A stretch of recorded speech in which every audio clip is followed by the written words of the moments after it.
آج ہمارے ساتھ اس سیگمنٹ میں جوائن کر رہے ہیں امین شہیدی صاحب. میں آپ کو خوش آمدید کہتی ہوں پروگرام میں. آغا منہاج صاحب آپ ہمارے ساتھ موجود ہیں, آپ کو بھی میں خوش آمدید کہتی ہوں. امین شہیدی صاحب, آپ سے بات کا آغاز کرتے ہیں علامہ صاحب, کیونکہ اس وقت ہم آذان فجر کے لیے آہستہ آہستہ بڑھے, لیکن سوال جو پہلا میرے پاس آیا ہوا ہے وہ یہ کہ ایک خاتون فرماتی ہیں کہ ان کی امی عصر سے مغرب کے دوران سجدہ کرنے سے منع کرتی ہیں کہ وہ مکروہ ہے.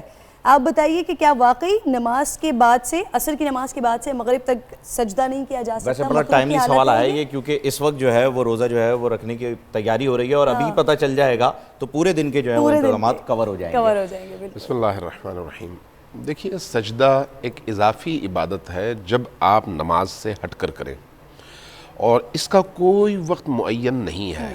اور خصوصی طور پر ماہ مبارک رمضان میں حکم یہ دیا گیا ہے کہ تم نماز کے سجدوں کو بھی طولانی کرو, اور نماز کے علاوہ بھی ہر نعمت پر طولانی سجدے کیا کرو, چونکہ ان سجدوں کے جواب میں اللہ کی رحمت کے دروازے کھلتے ہیں. تو اس لیے اگر کسی کے ذہن میں یہ خدشہ ہے یا اس طرح کی کوئی غلط فہمی ہے تو اس غلط فہمی کو دور کرنا چاہیے. کوئی ایسی پریشانی والی بات نہیں ہے. کسی بھی مکتبہ فکر میں سجدے کے لیے کوئی خاص ٹائم نہیں ہے.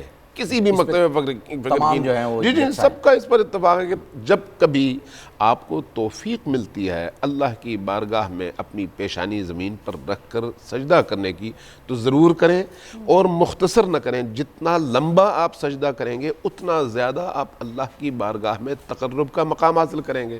تو اس لیے عصر سے مغرب کے درمیان کا یہ جو ٹائم ہے یہ درود پڑھنے کا ٹائم ہے, دعا کرنے کا ٹائم ہے, سجدہ کرنے کا ٹائم ہے, استغفار کا ٹائم ہے, قرآن پڑھنے کا ٹائم ہے, سجدہ کرنے کا ٹائم ہے.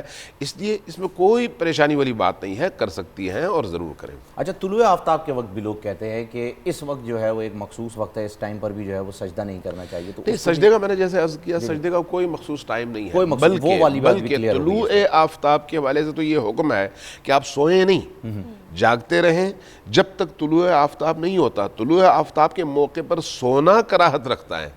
جاگنا, عبادت کرنا, رکوع و سجود میں اپنا ٹائم لگانا, اللہ سے راز و نیاز کرنا, سجدہ چونکہ تمام عبادات کی روح ہے. اور پھر علامہ صاحب وہی طلوع آفتاب کا وقت جو ہوتا ہے وہی والا پھر نماز اشراق اور اس کے بعد پھر نماز اس سے متصل ہو جاتا ہے. بالکل, سجدے کے حوالے سے یہ بات ضرور آپ کے تمام ناظرین کے ذہن میں رہے کہ سجدہ تمام عبادات میں سب سے اہم ترین مقام ہے, اس لیے کہ انسان کے بدن کا سب سے اعلیٰ مقام اس کی پیشانی ہے, سب سے اعلیٰ مقام.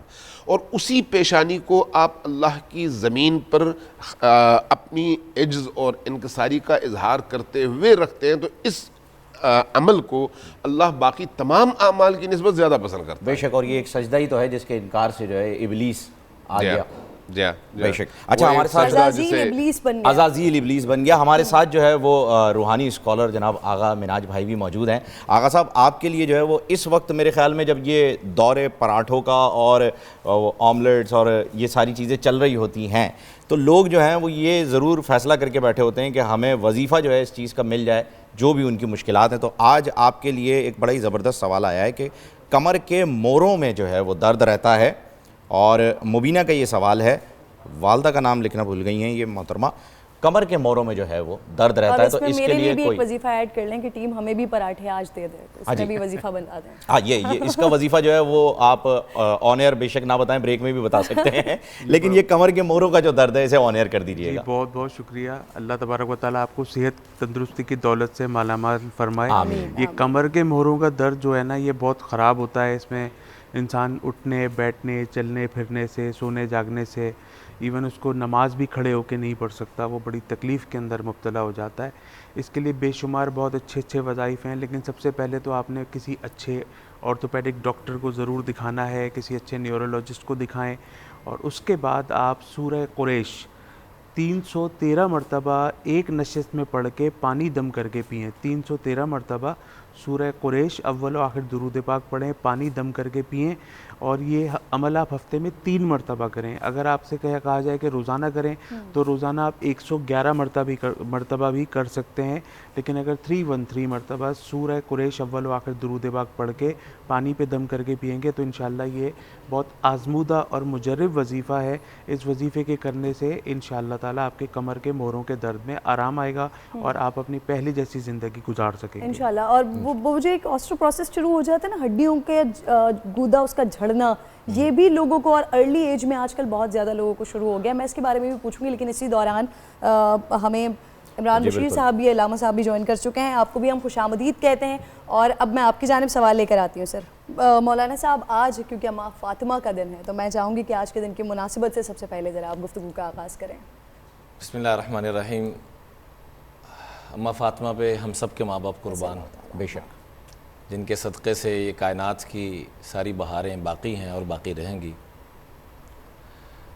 اماں فاطمہ کے زندگی کے اتنے خوبصورت پہلو ہیں بہن کے, جس پہلو کو بھی اٹھا کر شروع کریں تو اللہ کی قسم ہماری زندگیاں ختم ہو سکتی ہیں. وہ خوبیاں, وہ فضائل, وہ صفات وہ ختم نہیں ہو سکتی. امی جان امی عائشہ میرے ماں باپ ان پہ قربان فرماتی ہیں رضی اللہ تعالیٰ عنہ, ما رأیت احدا اشبہ کلاما برسول اللہ صلی اللہ علیہ وسلم من فاطمہ, کہ میں نے اللہ کے محبوب صلی اللہ علیہ وسلم کے اتنے مشابہ کسی کو نہیں دیکھا, خوبصورتی کے اعتبار سے, اخلاق کے اعتبار سے, عادات کے اعتبار سے, اطوار کے اعتبار سے, ہر چیز میں جتنی مشابہت خاتون جنت فاطمہ الزہرا رضی اللہ تعالیٰ عنہ, اللہ کروڑوں سلامتیاں نازل فرمائے اور ان کے صدقے سے ہم سب پہ سلامتیاں نازل فرمائے. اور جو اللہ نے ان کو حیا پاک دامنی عطا فرمائی, اللہ میری آپ کی پوری امت کی بیٹیوں کو, ماں بہنوں کو اس کا کوئی ذرہ نصیب فرمائے. ام سلمہ ہماری اماں جان ہیں, فرماتی ہیں کہ اللہ کے محبوب صلی اللہ علیہ وسلم نے میری ذمہ داری لگائی کہ بیٹی کی دیکھ بھال کرو, تو قسم کھا کے کہتے ہیں کہ اللہ کی قسم فاطمہ مجھ سے بہت آگے تھی.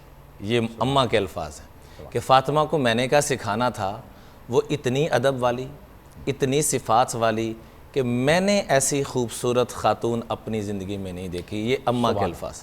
سبحان. اور اللہ کے محبوب صلی اللہ علیہ وسلم نے بیٹی کو کیسے احترام دینا چاہیے فہیم بھائی, یہ عمل کر کے بتلایا. بے شک, عمل کر کے بتلایا. عام طور پہ ہم کہتے ہیں بیٹا شادی ہوگی تمہاری, جہاں تم چلی گئی بس وہیں گئی. جب بھی کسی سفر پہ تشریف لے جاتے سب سے آخر میں بی بی فاطمہ کے پاس تشریف لاتے, اور واپس آتے تو سب سے پہلے ان کے پاس. اور امی جان امی عائشہ ہی روایت کرتی ہیں کہ کلما کانت داخلت قام الیہا فاجلسہا فی مجلسی ورحب بہا وقبل بہا, کہ جب بی بی فاطمہ تشریف لاتی تو اللہ کے محبوب صلی اللہ علیہ وسلم عملاً اپنی جگہ سے یوں کھڑے ہو جاتے ہیں. آج کبھی ہم اپنی اولاد کے لیے کھڑے ہوئے؟ بالکل. کاش کہ ہم اپنی ان بزرگ ہستیوں کے جو ہمارے ماں باپ سے بھی کروڑوں گنا بڑھ کر ہیں, ان کی تھوڑی سی تاریخ کرن بہن اگر پڑھ لیں تو اللہ کی قسم ہمارے گھر جنت کا نمونہ بن جائے. بے شک, بالکل صحیح. علامہ صاحب میں چاہوں گا کہ آپ بھی جو ہے وہ اس کے اوپر جو ہے وہ اس میں چھوٹی سی ایک بات جی کہ کھڑے ہوتے اور ماتھے پہ بوسہ دیتے, اور آخری وقت جب ہمت نہ ہوئی تو کہا فاطمہ جو میں کام کیا کرتا تھا آج وہ تو نے کرنا ہے. کیا بات, قربان جائیے. قربان جائیے. یہ احترام سکھایا, یہ احترام سکھایا, اولاد کے لیے کھڑا ہونا, اولاد سے پیار کرنا. بسم اللہ الرحمن الرحیم. مولانا نے بڑی خوبصورت باتیں کی ہیں حضرت فاطمہ الزہرا سلام اللہ علیہا کے حوالے سے. دیکھیے رسول کریم صلی اللہ علیہ وآلہ وسلم کے بارے میں قرآن کریم نے ہمیں بڑے واضح الفاظ میں بتایا ہے کہ وما ينطق عن الهوى ان هو الا وحی یوحى. اور ہمارا عقیدہ یہ ہے کہ رسول کریم صلی اللہ علیہ وآلہ وسلم کا اٹھنا, بیٹھنا, گفتگو کرنا, سکوت اختیار کرنا, سونا, جاگنا, کھانا, پینا, سب کچھ اللہ کے حکم کے تابع ہے. اللہ کے حکم کے علاوہ کچھ نہیں فرماتے اور کچھ نہیں کرتے. ٹھیک. جب رسول کریم جو کہ تمام تر صادقین کے امام ہیں, تمام تر سچوں کے امام ہیں, وہ یہ فرمائیں کہ فاطمۃ سیدۃ نساء اہل الجنہ, جنت کی تمام خواتین کی سردار اور سربراہ فاطمہ ہے. تو سردار وہ ہوتا ہے جس میں فضیلت باقیوں کی نسبت زیادہ ہوتی ہے. تو کسی نے پوچھا کہ یا رسول اللہ اگر ایسا ہے تو پھر حضرت مریم کے بارے میں آپ کیا فرمائیں گے، جن کے بارے میں قرآن کریم میں اتنی ساری آیات ہیں کہ ان کے مقام اور مرتبے کا کوئی آپ احاطہ نہیں کر سکتے. فرمایا کہ وہ اپنے زمانے کی خواتین کی سردار تھی. فاطمہ اول سے آخر تک تمام عالم بشریت کی خواتین کی سردار ہیں. اب آپ رسول کریم کے اس بیہیویئر، اخلاق اور ان کے رویے کو پیش نظر رکھیے جن کی طرف مولانا اشارہ فرمایا کہ اگر فاطمہ الزہرا سلام اللہ علیہا کے لیے رسول کریم اٹھتے ہیں اپنی جگہ سے تو یہ ان کے مقام کی وجہ سے ہے. اگر چند قدم آگے بڑھتے ہیں، مثلا جب فاطمہ سلام اللہ علیہا تشریف لا رہی ہیں تو رسول کریم اپنی جگہ سے اٹھتے ہیں، چند قدم آگے جاتے ہیں گویا استقبال فرما رہے ہیں، پھر بوسہ لیتے ہیں اور اس کے بعد ان کو لا کر اپنی جگہ بٹھاتے ہیں اور خود سامنے بیٹھ جاتے ہیں. یہ ان کے اس مقام اور ان کی عظمت کی وجہ سے ہے، چونکہ یہ وہ ہستیاں ہیں جن کو نبی پاک صلی اللہ علیہ وآلہ وسلم کے وجود کا حصہ قرار دیا گیا ہے. اس لیے خود نبی کریم نے فرمایا کہ فاطمہ تو بضعۃ منی، میرے وجود کا حصہ ہے، میرے وجود کا ٹکڑا ہے. یہ کوئی تکلف والے جملے نہیں ہیں، یہ اس حقیقت کی طرف اشارہ ہے کہ رسول کریم کی خوشی فاطمہ کی خوشی ہے، ان کا غم فاطمہ کا غم ہے، ان کا پرسکون ہونا ان کے پرسکون ہونے کی علامت ہے، ان کا اضطراب ان کے اضطراب کی علامت ہے. ان کو ان سے اور ان کو ان سے جدا کیا نہیں جا سکتا. بے شک وہ ہستیاں ہیں. لہٰذا ان کے فضائل کا اگر آپ احاطہ کرنا چاہیں، میں نے کم از کم جتنی کتابیں دیکھی ہیں ہر ایک نے کسی نہ کسی نئے پہلو سے بات کی ہے، اور جن لوگوں نے نئے پہلو سے بات کی انہوں نے کہا اب اس پر جو ہے فضائل ختم نہیں ہوئے. نبی کریم صلی اللہ علیہ وآلہ وسلم کو جب کبھی موقع ملا ہے فاطمہ الزہرا سلام اللہ علیہا کی عظمتوں کو بیان کرنے میں آپ نے کوئی ایک لمحہ ضائع نہیں فرمایا. اس لیے یہ شیعہ سنی دونوں طرح کی روایات میں یہ موجود ہے، اور ابن قتیبہ جیسے لوگوں نے بھی اس کو نقل کیا ہے، ذہبی جیسے لوگوں نے بھی اس کو نقل کیا ہے کہ 1 سال تک رسول کریم صلی اللہ علیہ وآلہ وسلم فجر کی نماز پہ، اذان پہ، ظہر کی اذان پہ، عصر کی اذان پہ، مغرب کی اذان پہ، عشاء کی اذان پہ 5 اوقات اپنے حجرے سے تشریف لاتے. جیسے ہی اذان کا وقت ہوتا در فاطمہ پہ آتے اور آ کر وہاں پر اونچی آواز سے فرماتے السلام علیکم یا اہل بیت النبوہ، اے نبوت کے گھر والو تم پر میرا سلام ہو.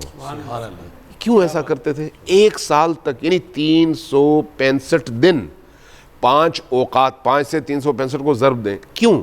اس لیے کہ مدینہ میں جو لوگ رہتے ہیں وہ بھی دیکھیں، جو باہر سے وقتاً فوقتاً آتے ہیں ان کو اگر نہ پتہ چلے تو وہ بھی دیکھیں.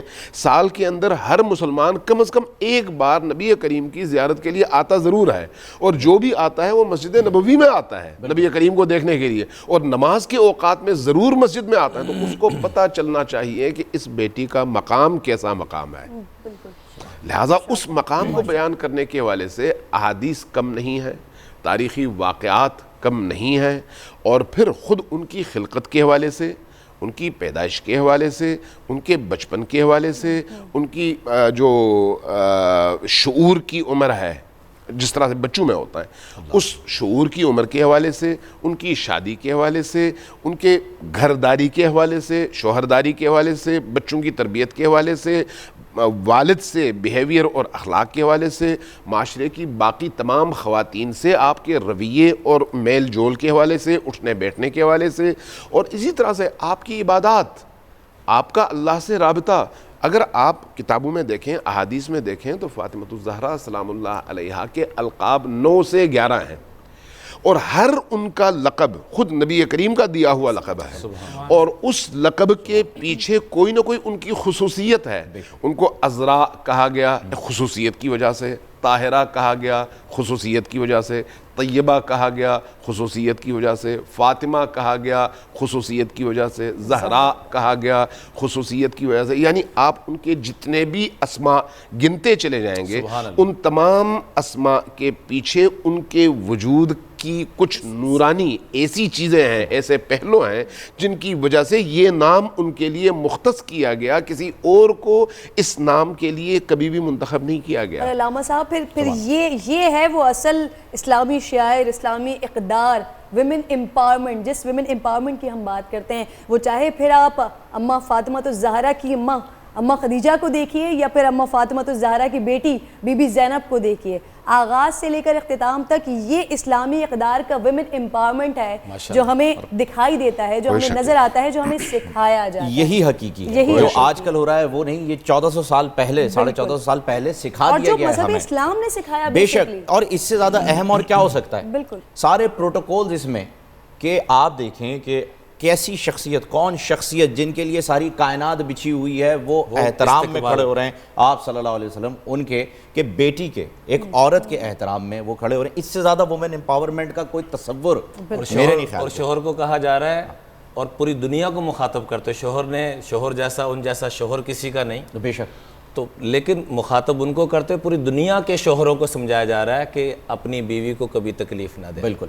اور یہاں تک روایت میں آتا ہے کہ جو بیوی کو تکلیف دیتا ہے وہ بڑے سخت الفاظ ہیں, کمینگی کے لفظ تک آئے ہیں روایات کے اندر, کہ جو بیوی کو اذیت پہنچاتا ہے, پچھلوں کے تانے دیتا ہے, وہ بڑا ہی کم ظرف انسان ہے, اور جو بیوی کو عزت دیتا ہے وہ سب سے زیادہ عزت پانے والا. اتنے سخت الفاظ آپ کو بہت کم ملتے ہیں. جی بڑے نہیں ملتے. میں نے پر ایسے سخت الفاظ آئے ہیں. جی, لئیم کا لفظ ہے عربی میں, آپ ڈکشنری اٹھا کے دیکھو تو لئیم کا لفظی ترجمہ بنتا ہے کمینگی, پست. تو پست اور لئیم انہی انتہا کے لیے بولا جاتا ہے. تو میرے پڑھنے میں کم از کم نہیں آیا, میں ایک طالب علم ہوں, قبلہ بھی تشریف فرما ہے, تو یہ ہمیں جو بہن نے جیسے کہا نا کہ شروع سے ہی خواتین کو جو عزت اور مقام جو دین نے آ کے دیا ہے, وہ اللہ کی قسم کاش ہم تھوڑا سا اس کا مطالعہ کر لیں.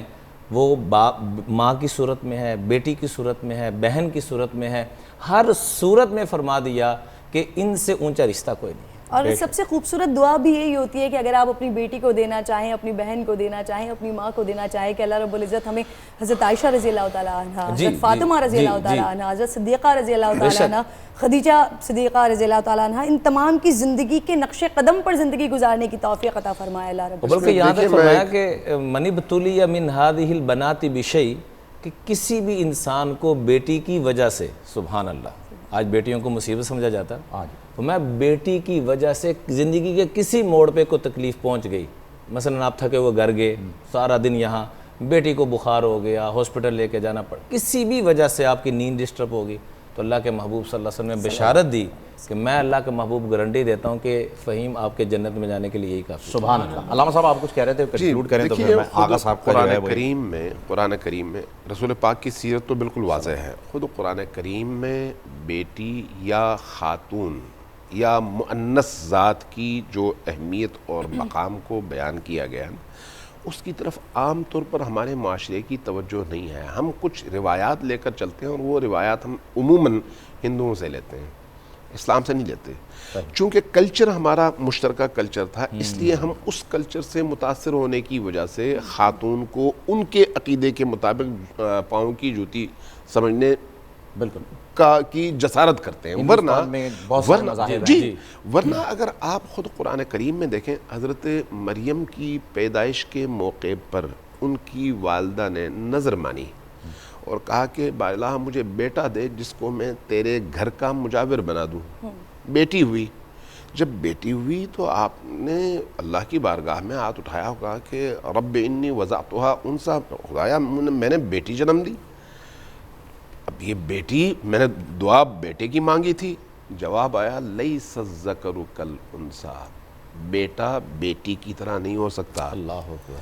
بیٹی کا مقام اور ہے, اس لیے ہم نے جو تمہیں بیٹی دی ہے, اس کو جب تم پالو گی, پوسو گی, یہ بڑی ہوگی, تو تب تمہیں پتہ چلے گا کہ ایسی بیٹی تمہیں نہیں مل سکتی تھی, کوئی بیٹا اس کا مقابلہ نہیں کر سکتا.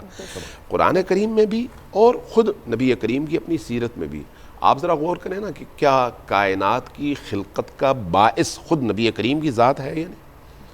اگر نبی کریم خود باعث خلقت کائنات ہیں تو اللہ کا یہ ہونا چاہیے تھا, اگر بیٹا ہی اتنا اہم ہے تو بیٹوں کی لائن لگا دیتا. کیا بات. لیکن اللہ نے ان کو بیٹی دی. کیا بات. یہ رسول کریم کی سنت. جی, اپنے محبوب ترین نبی کو, اپنے محبوب ترین نبی کو جو امام الانبیاء ہیں، امام الاوصیاء ہیں، امام الاولیاء ہیں، تمام عالم بشریت میں جتنی بھی بڑی ہستیاں آئیں ان سب کے امام ہیں. بے شک. ان کو جو ہستی عطا کی وہ بیٹا نہیں ہے، بیٹی ہے.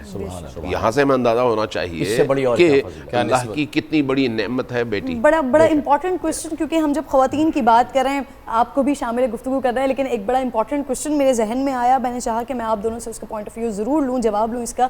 ایک اور بڑا مسئلہ ہے، آپ لوگوں کو شاید آپ لوگوں کی نظر سے بھی گزرا ہوگا، آج سے کچھ 4-5-6 مہینے پہلے فیس بک پر ایک کنورسیشن اس کا آغاز ہو گیا کہ خواتین کے آگے جو مردوں کا نام شادی کے بعد لگا دیا جاتا ہے، چینج کر دیا جاتا ہے، وہ چاہے خاتون اپنی پسند سے، خواہش سے لگائیں یا پھر زبردستی شوہر کے کہنے پر لگائیں.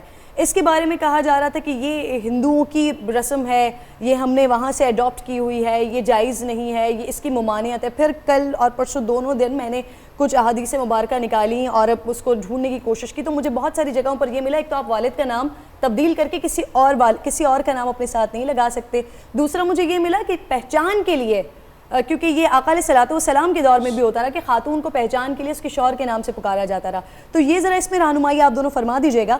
آپ سے آغاز کر لیتے ہیں کہ کیا یہ نام تبدیل کرنا اس کی ممانعت ہے، حرام ہے یا نہیں ہے؟ ایسا نہیں ہے. جی، والد کی جو نسبت ہے نا، چونکہ کل قیامت کے دن بھی ہر انسان کو والدین کی نسبت سے ہی پکارا جائے گا، تو اس کو تبدیل کرنا ٹھیک نہیں ہے. اسی ترتیب کو ہی باقی رکھنا چاہیے اور اسی کا حکم دیا گیا ہے. چنانچہ کوئی شخص لے پالک اولاد کو جیسے لے کے چلتا ہے نظام، تو اس میں بھی حکم یہ ہے کہ والد کا نام نہ چینج کیا جائے. اچھا. جیسے خود نبی کریم صلی اللہ علیہ وسلم نے زید رضی اللہ تعالیٰ عنہ کو اپنا بیٹا بنایا تھا، تو اسی چیز کو ختم کرنے کے لیے جب انہوں نے اپنی بیوی کو طلاق کا معاملہ بن گیا تو اللہ کے محبوب صلی اللہ علیہ وسلم حالانکہ ان کے سسر لگ رہے ہیں، تو اس چیز کو ختم کرنے کے لیے اپنی ایک نسبت سے بیٹا بنایا تو بہو لگی، تو وہاں پر شادی کروائی جا رہی ہے تاکہ اس چیز کو ختم کیا جائے. ایسے ہی یہ نام کا جو معاملہ جیسے بہن نے فرمایا، تو نام کے اندر جو والد کا نام ہے پہچان کے طور پہ فلاں کی بیوی ایک الگ بات ہے، لیکن جو اصل نسبت ہے وہ انسان کی والدین کے ساتھ جڑی، کیونکہ اللہ نے انہی کو ذریعہ بنایا دنیا میں تشریف لانے. اچھا، اس میں قانونی حیثیت بھی ایک ہے کہ حکومت کی طرف سے بھی یہ نکاح نامہ آنے کے بعد جب آپ شناختی کارڈ وغیرہ بنوانے جاتے ہیں، پاسپورٹ بنوانے جاتے ہیں، تو وہ اس میں خاوند کا نام جو ہے وہ لگوانا ضروری ہو جاتا ہے. تو اس پہ بھی جو ہے علامہ صاحب دیکھیے، بنیادی طور پر بچوں کی نسبت والدین سے ہوتی ہے، اور اس لیے آپ کسی لڑکے یا لڑکی کا نام پکارنا چاہیں تو عربی میں فلان ابن فلان کہا جاتا ہے یا فلان بنت فلان کہا جاتا ہے. ٹھیک، والدین کی اس نسبت کو آپ کسی بھی صورت میں ختم نہیں کر سکتے. جیسے مولانا یہ فرمایا کہ حتیٰ اگر کوئی شخص جو ہے یتیم ہو گیا ہو، کوئی بچہ، اس کو کوئی اور پال لے، تو وہ اپنا نام اس بچے کے والدین کے نام کی جگہ، والد کے نام کی جگہ نہیں لکھوا سکتا، اس لیے کہ والد کوئی اور ہے. اسی لیے یہ بچہ اس کے عزیزوں کے لیے محرم بھی نہیں ہے، چاہے کچھ بھی ہو جائے. ٹھیک، اب آگے بات آتی ہے کہ خود قیامت کے حوالے سے بھی ایک بات ہے کہ قیامت میں لوگوں کو ان کی ماؤں کے نام سے پکارا جائے گا. اس میں خود بہت سارے اسرار، بہت سارے راز ہیں کہ کیوں ایسا کیا جائے گا، اس کی اس وقت تفصیل کا وقت نہیں ہے. تو لیکن یہ ذہن میں رکھیں کہ چونکہ معاشرے کی اکائی ایک خاتون اور ایک مرد کی شادی ہے، جب یہ دونوں ملتے ہیں تو ایک نئے خاندان کی بنیاد پڑتی ہے. جب نئے خاندان کی بنیاد پڑتی ہے تو اس نئے خاندان کی شناخت کے لیے نام کو اپنی جگہ محفوظ رکھتے ہوئے کچھ نسبتوں کا اضافہ کرنا پڑتا ہے. یہ جو نسبتوں کا اضافہ ہے اس میں کوئی ممانعت نہیں ہے، چونکہ آپ نے اصل نام تبدیل نہیں کیا. اس لیے آپ حضرت فاطمہ الزہرا سلام اللہ علیہا کے حوالے سے بھی دیکھتے ہیں کہ فاطمہ بنت محمد کہا جاتا ہے، اگرچہ وہ مولا علی کی زوجہ ہیں، لیکن اس زوجیت کے رشتے کو محفوظ رکھتے ہوئے والد سے جو رشتہ ہے اس کو ختم نہیں کیا جاتا. اسی طرح سے ہمارے عام معاشرے کا بھی ہے. اب قانوناً چونکہ اس شادی کے بعد ایک نیا خاندان جنم لیتا ہے، اس لیے اس نئے خاندان کے سربراہ اور اس کے زیر کفالت افراد کے ناموں کے اندراج کے لیے یہ ضروری ہو جاتا ہے. جو لوگ پریشرائز کر رہے ہوتے ہیں، ہمارے معاشرے میں وہ مثالیں بھی موجود ہیں، باقاعدہ ڈرا کر، دھمکا کر، غصہ کر کے بیوی سے اس کا نام تبدیل کروایا جاتا ہے، اس کے باپ کا نام ہٹایا جاتا ہے. ان کے لیے کیا حکم ہے؟ ممانعت ہے؟ گناہ ہے؟ یہ دیکھیں بنیادی طور پر کوئی حق کسی کو حاصل نہیں ہے کہ مجھ سے یا میری بیٹی سے یا میری بیوی سے یا میری والدہ سے یا میری بہن سے اس کا یہ حق چھینے جو اس کی شناخت ہے. اس شناخت کو چھیننے کا حق کسی کو حاصل نہیں ہے. ہاں اضافی کچھ شناخت کا اضافہ کرنا, کچھ اور شناختوں کا اضافہ کرنا جو آپ کے قانونی تقاضے ہیں یا ریکوائرمنٹس ہیں, اس میں کوئی ممانعت نہیں ہے. لہٰذا ہمیں اس طرف آنا چاہیے کہ اگر نادرہ کے شناختی کارڈ میں, پاسپورٹ میں شوہر کا نام لکھا جاتا ہے تو اس لکھنے کی وجہ والدین کا نام کاٹنا نہیں ہے, بلکہ اس نئے خاندان کی تشکیل میں یہ ضروری ہے. نئے خاندان کی تشکیل میں یہ ایک خانہ جو کہ بنایا جا رہا ہے, یہ کوئی والد کے نام کی جگہ نام تبدیل نہیں کیا جا رہا, شوہر کی شناخت کو ایڈ کیا جا رہا ہے. ایک کمنٹ مولانا صاحب کا لے لیجیے, یہ حرام ہے, گناہ ہے, یہ بس بتا دیجیے. بیوی کے نام کے آگے شوہر کا نام یا باپ کا نام, شوہر کا نام لگانا, باپ کا نام ہٹانا. شوہر کا نام لگانے میں کوئی حرج نہیں, جیسے ابھی ساری تفصیل سے بات ہو گئی ہے. جی حرج نہیں ہے, گناہ نہیں, شناخت ہے یہ تو. البتہ باپ کی وہ نسبت, جیسے قبلہ نے فرمایا بنت فاطمہ بنت محمد, قرآن پاک میں ذالک عیسی ابن مریم, تو بے شک مراد ہے کہ آپ کو 20ویں مثال کل قیامت کے دن بھی یہی چیزیں ہوں گی, تو اس لیے یہ شناخت کے طور پہ دینا اس میں کوئی حرج نہیں. لیکن باپ کے نام کو ہی ختم کر دیا جائے, وہ تعارفی نام ختم نہ کیا جائے, لیکن یہ جو آج کل حکومت کی طرف سے ہو رہا ہے اس میں کوئی حرج نہیں ہے, ایک نئی شناخت ہے. اچھا آغا صاحب آپ کی طرف آئیں گے. ایک اور وظیفہ جو ہے, نیند نہیں آتی ہے, یہ ایک سوال آیا ہے کہ جی نیند نہ آنے کی, ایک انگریزی میں تو اسے انسومنیا بھی کہا جاتا ہے, ایک بیماری ہے. نیند نہ آنے کی بہت ساری وجوہات ہیں, جس کی ایک وجہ ڈپریشن بھی ہے, اسٹریس بھی ہے, بہت سارے لوگوں کو سر کا درد ہوتا ہے, بہت سارے لوگ ٹائم پر نہیں سوتے, اپنے ٹائم ٹیبل کو چینج کر لیتے ہیں, تو اس وجہ سے نیند نہیں آتی. تو اس کے لیے وہ جو ٹرنکیولائزرز بھی یوز کرتے ہیں, اس کے بہترین بہت سارے وظائف بھی ہیں. اس کا طریقہ یہ ہے کہ آپ سرسوں کا تیل اپنے تلووں کے اوپر لگائیں, رات کو سونے سے پہلے سر کی مالش کریں. یہ بھی اس کے طریقہ کار میں سے ہے کہ رات کو کھانے کے بعد آپ چائے اور کافی وغیرہ سے پرہیز کریں. اگر آپ ایسی کوئی چیز کرتے ہیں تو ان سے پرہیز کریں. اور درود تنجینا, اگر آپ عشاء کی نماز کے بعد رات کو سونے سے پہلے درود تنجینا جو ہے وہ 11 مرتبہ پڑھ کے اپنے اوپر دم کریں, پانی دم کر کے پئیں, تو انشاءاللہ 3 دن میں آپ کا ٹائم ٹیبل اس حساب سے سیٹ ہو جائے گا کہ انشاءاللہ آپ کو ٹائملی نیند آنے لگے گی. انشاءاللہ ضرور. اچھا ایک سوال اور, کرن آپ کے پاس اگر کوئی سوال میں کروں. یہ سوال جو ہے وہ بڑا ہی کوئی دلچسپ سا سوال ہے کہ لڑکا بری صحبت کا شکار ہے, اس سے چھٹکارے کا حل بتائیں. تو ابھی لاک ڈاؤن میں یہ لڑکا کون سی بری صحبت میں بیٹھا ہوا ہے؟ یہ پہلے کا سوال ہوگا نا, جو وہ ڈر ہوگا کہ لاک ڈاؤن کھلنے کے بعد دوبارہ بری صحبت. یہ اصل میں دلچسپ کے ساتھ جو ہے نا, یہ بڑا عجیب, اور یہ بہت سارے ہمارے المیہ ہے, یہ ہمارے قوم کا المیہ ہے کہ اللہ تبارک و تعالیٰ ہماری اولادوں کو, ہمارے دوست احباب کے گھروں میں جتنے اس قسم کی پریشانیاں ہیں, خاص الخاص کہتے ہیں کسی دشمن کے گھر میں بھی کوئی بچہ نہ بگڑے, کوئی بچی نہ بگڑے. اگر ایک بچہ یا ایک بچی بگڑ گیا نا تو پوری نسل تباہ ہو جاتی ہے, پوری زندگی اس کی تباہ ہوتی ہے, اس کے گھر والوں کی, اس کی بہنوں کی. عموماً ہم نے دیکھا ہے شادیاں بھی نہیں ہوتی ہیں اگر ایک بچہ اپنی راہ راست سے ہٹ جائے. تو اس کے لیے بے شمار اس کے بھی علاج ہیں. اس کی ہم سب سے پہلے تو یہ کہ اس کو کسی بھی طرح سے نماز کی پابندی کی طرف لگایا جائے, اس کی کاؤنسلنگ کی جائے. اگر وہ بری صحبتوں کا شکار ہے تو اس کی صحبتیں چینج کی جائیں. اس کے خاندان میں جو اس کے ہم اثر, اس کے دوست احباب, اس کے کزنز ہیں, اس کی گیدرنگ اس کو دی جائے, اس کو اپنے ساتھ جوڑ کے رکھا جائے. اگر آپ نے اس کو عضو معطل سمجھ کے اپنے آپ سے الگ کر دیا تو پھر آپ اس کی زندگی سے جو ایک شمع, ایک امید, ایک ہوپ ہے, اس کو بجھا دیتے ہیں لوگ. اس کو یہ نہیں کرنا چاہیے, اس کا خیال, ایکسٹرا کیئر کی ضرورت ہے. ہمارے معاشرے کے اندر یہ بڑی برائی ہے کہ ہم اس کو بجائے ایکسٹرا کیئر دینے کے, جو خاندان میں بچہ ہمارا بگڑ جاتا ہے ہم اس کو اس سے لا تعلقی کا اظہار کر دیتے ہیں کہ جی ہم اس سے تعلق رکھیں گے تو جی ہمارے بچوں کی شادیاں کس طرح سے ہوں گی, ہماری بیٹیوں کے رشتے کیسے آئیں گے. تو بہرحال اس کے لیے ہمیں تھوڑا سا اس کی کاؤنسلنگ کی ضرورت ہوتی ہے, اور اس کے لیے سورہ نساء بڑی مفید ہے.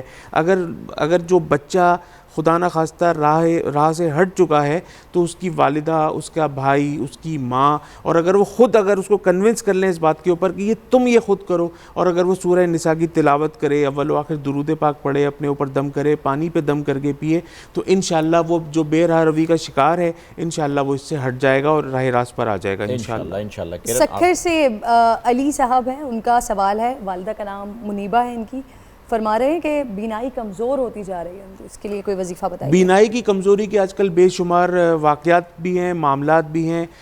بہت قریب سے ہم لوگ ٹیلی ویژن دیکھتے ہیں, موبائل سیل فون فون. کا سب سے اچھا زیادہ استعمال. بہت قریب سے ٹیلی ویژن دیکھنا, پھر اس کے بعد ہمارے ٹیلی ویژن کے سائزز بہت بڑھ چکے ہیں, کمروں کے سائزز ہمارے وہی ہیں بلکہ کمروں کے سائز چھوٹے ہو چکے ہیں. اچھا دوسری بات یہ کہ آئی پیڈ کا جیسے آپ نے فرمایا, اس کے بعد ہمارے جو لیپ ٹاپ ہیں, پھر ہمارے پاس جو 24 گھنٹے آئی فون ہو رہی ہے, اینڈرائڈ بعد میں کھلتی ہے, فون پہلے اٹھایا جاتا ہے, پہلے فون اٹھاتے ہیں. پھر آج کل ہمارے پاس گیمز آ چکے ہیں, وہ گیمز ایسے ہیں کینڈی کرش ٹائپ کے کہ آپ کے پاس پہلے یہ گیمز نہیں تھے, آپ کی آنکھیں پھر محفوظ تھیں.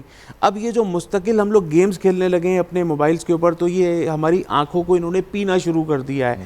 تو اس کے لیے سب سے اہم جو چیز ہے کہ ہمیں دوری اختیار کرنی چاہیے موبائل ٹیلی فون سے, کہ بہت ضروری کوئی کام ہو تو اس کو استعمال کریں, فاصلے سے استعمال کریں. اور دوسری یہ چیز کہ ہم زیادہ سے زیادہ وقت جو ہے وہ ٹیلی ویژن سے اور ان چیزوں سے دور سے بیٹھ کے دیکھیں, مطلب قریب بیٹھ کے دیکھنا جو ہے یہ ضروری نہیں ہے.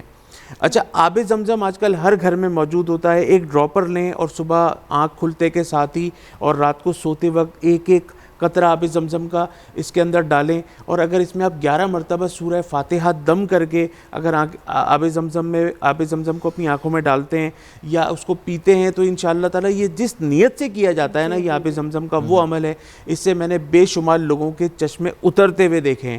تو یہ رات کو سوتے وقت, صبح نہار منہ, دن میں 2 مرتبہ موقع ملے تو آب زمزم بھی اس نیت سے پئیں کہ اللہ پاک آپ کی بینائی کو واپس لے کر آئے.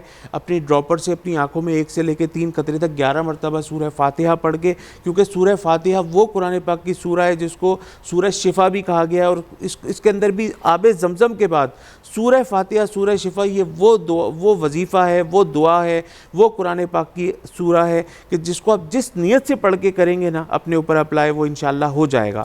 تو آپ اپنی آب زمزم کے اوپر سورہ فاتحہ دم کریں یا سادے پانی پہ دم کریں, اپنی آنکھوں میں ڈالیں اور اس کو پئیں, انشاءاللہ تعالیٰ آپ کی بینائی لوٹ کر آئے گی. مگر مین جو آپ کو کرنا ہے نا وہ یہ کرنا ہے کہ جب آپ کو ایک اچھے آئی اسپیشلسٹ سے رابطہ ضرور کرنا ہے. آغا صاحب میرے خیال میں اس سے بھی زیادہ مین جو کرنا ہے وہ یہ کرنا ہے کہ اب ہمیں سحر کی جو ہے وہ تیاری کرنی ہے, کیونکہ اذان فجر کا وقت کافی قریب ہو گیا ہے. تو اور مجھے آپ کی ظرافت کو داد دینا ہے روزانہ کی طرح. اذان فجر کے لیے بھی ہم نے کیونکہ جانا ہے, اسی کے لیے بیسکلی جانا ہے, تو اس دعا کے ساتھ جاتے ہیں کہ آج کیونکہ اماں فاطمہ رضی اللہ تعالیٰ عنہا کی مناسبت سے ہم یہ دن منا رہے ہیں, آج تیسرا روزہ اس کی سحر کر رہے ہیں, تو ہم دعا کرتے ہیں کہ ہماری ماؤں بہنوں بیٹیوں کو ہمیں ان کی زندگی کے نقش قدم پر چلنے کی اللہ رب العزت توفیق عطا فرمائے. تو ناظرین تیسرے روزے کی جو ہے وہ سحر ہو چکی ہے, اور اب ہم جو ہے یہاں پر اذان فجر بھی تمام ہو چکی ہے. تیسرے روزے کی نسبت سے ہی بات چل رہی تھی, پورے بڑی خوبصورت گفتگو رہی, اور حضرت فاطمہ, اس کا سلسلہ ہم روکنا نہیں چاہتے, بالکل روکنا نہیں چاہ رہے کہ حضرت فاطمہ رضی اللہ تعالیٰ عنہ کا جو سلسلہ چل رہا تھا گفتگو کا, ان کی نسبت سے جو آج تیسرا روزہ ہے, تو میں چاہوں گا کہ عمران بھائی سے جو ہے وہ اس پر کچھ چند اور اہم باتیں جو ہیں. اور امپورٹنٹ چیز یہ کہ آپ نے آقا علیہ الصلوۃ والسلام کس طرح سے فاطمہ الزہرا رضی اللہ تعالیٰ عنہ کے ساتھ رہا کرتے تھے. ذرا فاطمہ الزہرا رضی اللہ تعالیٰ عنہ ایک بیٹی کی حیثیت میں, ایک بیوی کی حیثیت میں ان کی کیا زندگی تھی, ذرا وہ بھی تو ہمیں بتائیے. بیٹی کی نسبت سے تو ساری باتیں تقریباً, ساری تو نہیں, کچھ باتیں سامنے آئیں. میں چاہ رہا ہوں کہ بیوی کی نسبت سے بھی 1-2 بات, اور اس بات کرنے سے پہلے میں ہاتھ جوڑ کے پوری امت کی ماؤں بہن بیٹیوں کو درخواست کروں گا کہ اس بات کو ضرور پلے باندھیں اگر اپنے گھر کو جنت کا نمونہ بنانا چاہتے ہیں. ساری زندگی, بہن آپ سن کے دنگ رہ جائیں گی, ساری زندگی خاتون جنت نے اپنے شوہر سے کسی چیز کا مطالبہ نہیں کیا. بالکل سبحان اللہ. ایک مرتبہ حتیٰ کہ بیمار ہو گئے, جیسے بندہ بڑی درخواست اور لجاجت سے کہتا ہے کہ بیگم کیا کھانا پسند کرو گی, تو آگے سے پتہ کیا جواب دیا کہ میرے والد محترم نے مجھے سختی سے منع کیا ہے کہ اپنے شوہر سے کبھی کسی چیز کا مطالبہ نہ کرنا, ممکن ہے وہ پورا نہ کر سکے اور وہ دکھی ہو جائے. سبحان اللہ. پھر حضرت علی رضی اللہ تعالیٰ نے اللہ کا واسطہ دے کر گزارش کی کہ میں تمہیں اللہ کا واسطہ دے کے گزارش کرتا ہوں کہ جو دل کر رہا ہے, بہت سخت بیمار ہو, کچھ تو بتاؤ کیا کھانا پسند کرو گی. تو پھر جا کے کہا کہ انار کھانے کو دل کر رہا ہے. اللہ. کیا اگر ہم دیکھیں, ہماری یہاں بہن بھی بیٹھی ہوئی ہیں, ہماری بیٹیاں, مائیں, بہنیں سب دیکھ رہی ہیں. میں یہ عرض کروں گا کہ ہم جتنے بھی مطالبے کرتے رہیں, چاہے باپ سے کریں چاہے شوہر سے کریں, رب کعبہ کی قسم جو میرے مقدر میں ہے وہ مجھ سے کوئی چھین نہیں سکتا, بے شک, اور جو نہیں ہے وہ کوئی دے نہیں سکتا. تو ہم کیوں مطالبہ کرتے ہیں؟ میں جارڈن میں گیا, اردن میں, میری فیملی ساتھ تھی. وہاں ایک خاتون ملی. آج بھی جو بی بی فاطمہ کی زیارت کرنا چاہتی ہیں, جو ہماری مائیں بہنیں بیٹی, ان کو میں وظیفہ دینے لگا ہوں, جو ان کے انوار و برکات کے اندر غوطہ لگانا چاہتے ہیں. ساری دنیا کے ہم نے چیزیں کھا پی کے پہن کر سیریں کر کے دیکھ لیں, ذرا یہ مزہ بھی دیکھیں, اللہ کی قسم سارے مزے بھول جائیں گے. ایک خاتون کے ساتھ میری مسز کی ملاقات ہوئی تو وہ کہنے لگی کہ جب میری شادی ہو رہی تھی تو میری والدہ نے مجھے 2 نصیحتیں فرمائی. ایک تو کبھی سارے زندگی شوہر کو ناراض نہ کرنا, دوسرے نمبر پہ یہی والا مطالبہ کہ کبھی خامن سے مطالبہ نہ کرنا. کہنے لگی کہ میں نفل پڑھتی, جس چیز کا مطالبہ کرتی اللہ سے, اللہ شوہر کے دل میں ڈال دیتا, اللہ کی قسم وہی چیز گھر میں ہے. سبحان اللہ. تو ایک تو یہ گزارش کروں گا. دوسرے نمبر پہ آج ہم یہ نیت کر لیں کہ آج کے بعد ہم نے شوہر سے نہیں مانگنا, باپ سے نہیں مانگنا, اس رب سے مانگنا ہے, پھر دیکھیں کیا کچھ آتا ہے. بے شک. اور دوسری گزارش, ایک مرتبہ نبی کریم صلی اللہ علیہ وسلم نے صحابہ سے پوچھا کہ عورت کا سب سے اونچا عمل کون سا ہے؟ مختلف جواب آئے, فلاں فلاں فلاں. حضرت علی رضی اللہ تعالیٰ عنہ گھر تشریف لے گئے, حضرت فاطمہ سے پوچھا کہ یہ سوال ہو رہا ہے, بڑے جواب دیے گئے ہیں لیکن اللہ کے محبوب کو کوئی جواب پسند نہیں آ رہا. کہہ رہے ہیں بڑا اچھا عمل ہے لیکن میری بات کا یہ جواب نہیں. حضرت فاطمہ نے مسکراتے فرمایا اللہ یراہ الرجل و اللہ تراہ. یہ جواب جب جا کے حضرت علی رضی اللہ تعالیٰ نے شیر خدا نے پیش کیا تو آپ مسکرانے لگے اور مسکراتے فرمایا یہ جواب تو میری بیٹی ہی دے سکتی. سبحان اللہ, سبحان اللہ. اس کا ترجمہ یہ بنتا ہے کہ عورت کا سب سے اونچا عمل یہ ہے کہ وہ پردہ اس انداز میں کرے, وہ پردہ اس انداز میں کرے کہ غیر اس کو دیکھ نہ سکے, اور پردہ کرتے ہوئے وہ غیروں کو نہ دیکھے. اور آپ اندازہ کریں اس سے کہ آج یوم وصال ہے, دنیا سے پردہ فرمانے کا وقت ہے. سیدنا صدیق اکبر رضی اللہ عنہ کی اہلیہ ہماری ماں جان حضرت اسماء کو بلایا, اسماء بنت عمیس کو, اور کہا کہ میں یہ چاہ رہی ہوں کہ میں جب دنیا سے پردہ کر جاؤں تب بھی میں پردے میں قبرستان تک جاؤں, میرے کفن کو بھی کوئی نہ دیکھ سکے. تو پھر انہوں نے فرمایا کہ میں فلاں جگہ گئی تھی, وہاں دیکھا تھا کہ لکڑیوں کے ساتھ اس طریقے سے کچھ کہ جس میں جسم کی حیت بھی نظر نہ آئے. تو میں ہاتھ جوڑ کے یہ 2 درخواستیں کروں گا اپنی ماؤں سے, بہنوں سے, بیٹیوں سے کہ سونے کے کنگن کی بجائے, بقیہ لوازمات کی بجائے ضرور کریں, لیکن بی بی فاطمہ کی حیا کی چادر, بی بی فاطمہ کے پاکیزہ کنگن, ان کو حاصل کرنے کی ضرور کوشش کریں, پھر دیکھیں دنیا کیسے جنت بنتی ہے. بالکل. اور فاطمہ تو زہرا کی فضیلت کی کیونکہ مسلسل ہم بات کرتے رہے ہیں, تو ان کی فضیلت اس سے بڑھ کر کیا ہوگی کہ ہم ہر نماز کے بعد تسبیح فاطمہ کرتے ہیں, تسبیح فاطمہ کرتے ہیں. اور اس سے بڑھ کے کیا ہوگی کہ کل قیامت میں اللہ فرمائیں گے سب نظریں جھکا لو. وجہ پوچھی جائے گی کیا ہے کہ اس خاتون نے گزرنا ہے کہ جس کو ساری زندگی بھی کسی نے نہیں دیکھا, آج بھی کوئی نہیں دیکھ سکتا. سبحان اللہ, سبحان اللہ. وہ تمام بہنیں, وہ خواتین جو ہمارا پروگرام دیکھ رہی ہیں, اب اس وقت معاشرے میں اس طرح کی سچویشن ہے کہ ہم دیکھتے ہیں لوگوں کے گھر ان باتوں پر ٹوٹ رہے ہوتے ہیں کہ شوہر نان نفقہ صحیح سے پورا نہیں کرتا, اتنے پیسے ہیں یہ نہیں مل رہے ہوتے, خاتون کی شاپنگ صحیح سے نہیں ہو رہی ہوتی. اور یہاں پر دیکھیے کہ یہ ہماری تربیت ہے, یہ ہماری فاطمہ الزہرا جن کو آقا علیہ الصلوۃ والسلام کہتے ہیں کہ اپنے شوہر سے کبھی مطالبہ نہ کرنا کہ وہ پورا نہ کر سکے اور دکھی ہو. بہت سیکھنے کی اور سوچنے کی ضرورت ہے. اسی پر میں چاہوں گی منہاج صاحب آپ ذرا وظیفہ بتائیے کہ جہاں پر خواتین کے دل میں اگر ایسی باتیں پیدا ہوتی بھی ہیں کہ ہم اپنی چیزوں سے اتنا دور ہو گئے ہیں, اپنی تربیت سے اتنا دور ہو گئے ہیں کہ پھر ہم جو دنیاوی چیزیں ان پر توجہ دیتے ہیں, ذرا اس دماغ کو ٹھنڈا کرنے کے لیے, اس جھگڑے کو ختم کرنے کی, ڈیمانڈز کو کنٹرول کروانے والی, گھر کے ماحول کو ذرا یہ جو ایک کل کا ماحول بن جاتا ہے نا گھر میں کہ فلاں چیز نہیں آئی, یہ نہیں آیا, وہ نہیں آیا, اسے کیسے کنٹرول کیا جائے. یہ گفتگو ماشاءاللہ اتنی بڑی ہستی بی بی سیدہ فاطمہ بطول سلام اللہ علیہا و رضی اللہ تعالیٰ عنہ علیہ السلام کی چل رہی ہے, تو ماشاءاللہ اسی حوالے سے ابھی آپ نے بڑی خوبصورت بات پیش فرمائی ہے جو کہ شاید میں بھی تھوڑی دیر بعد کہہ دیتا کہ ابھی جو 2 سوالات کا ذکر خیر ابھی ہوا تھا نا کہ ایک نے کہا جی میرے گھٹنوں میں درد رہتا ہے, ایک نے کہا میری کمر میں درد رہتا ہے. میری وہ مائیں, وہ بہنیں, وہ خواتین جو جسمانی طور پر کمزور ہیں, تھک جاتی ہیں, کمر میں کے درد میں, سر کے درد میں, گھٹنوں کے درد میں, یا کسی بھی وجہ سے اگر آپ کو تھکن محسوس ہوتی ہے تو آپ اپنے دل دماغ کے اندر اس بات کو سوچیں کہ جب بی بی سیدہ فاطمہ خاتون جنت نے حضور علیہ الصلوۃ والسلام سے جب خادم کا سوال کیا تھا کہ جب میں چکی پیستی ہوں اور جب گھریلو کام کاج میں تھک جایا کرتی ہوں تو یا رسول اللہ میرے بابا جان مجھے کوئی خادمہ عطا فرمائے, تو اللہ کے رسول نے صلی اللہ علیہ وآلہ وسلم نے ان کو یہ جو سبحان اللہ الحمدللہ اللہ اکبر 33 مرتبہ اور 34 ٹائمز ہر نماز کے بعد پڑھنے کا جو یہ اجازت دی ہے وظیفے کی، اور یہ پوری امت کے لیے اجازت ہے. تو جو بھی مرد جو بھی عورت اس وظیفے کو اس نیت کے ساتھ کہ تسبیح فاطمہ سلام اللہ علیہ ورضی اللہ تعالیٰ عنہ، یہ اس کو آپ پڑھیں انشاءاللہ تعالیٰ، آپ اپنے جسم میں ایک چستی محسوس کریں گے، ایک توانائی محسوس کریں گے. آپ کتنا بھی گھریلو کام میں گھریلو امور کے اندر مصروف ہوں، انشاءاللہ یہ عمل جو ہے آپ کا اس نیت کے ساتھ، دیکھیں ہمارے یہاں ہر کام کی ایک نیت ہے. ہم نے بہت سارے لوگوں کو سلام پھیرتے ہوئے تسبیح اٹھا کے فوراً پڑھتے ہوئے دیکھا، ان سے پوچھیں کیا پڑھا، وہ 33 بار یہ پڑھا، 33 بار یہ پڑھا، 34، ان کو نہیں پتا کہ اس کے پیچھے اصلیت کیا ہے، اس کی حقیقت کیا ہے. بس وہ پڑھ لیا تو وہ بھی یقیناً اللہ قبول کرنے والی ذات ہے میرے رب کی، وہ بھی قبول ہوگا. لیکن اس نیت سے کریں گے تو یہ وظیفہ اعظم بن جائے گا.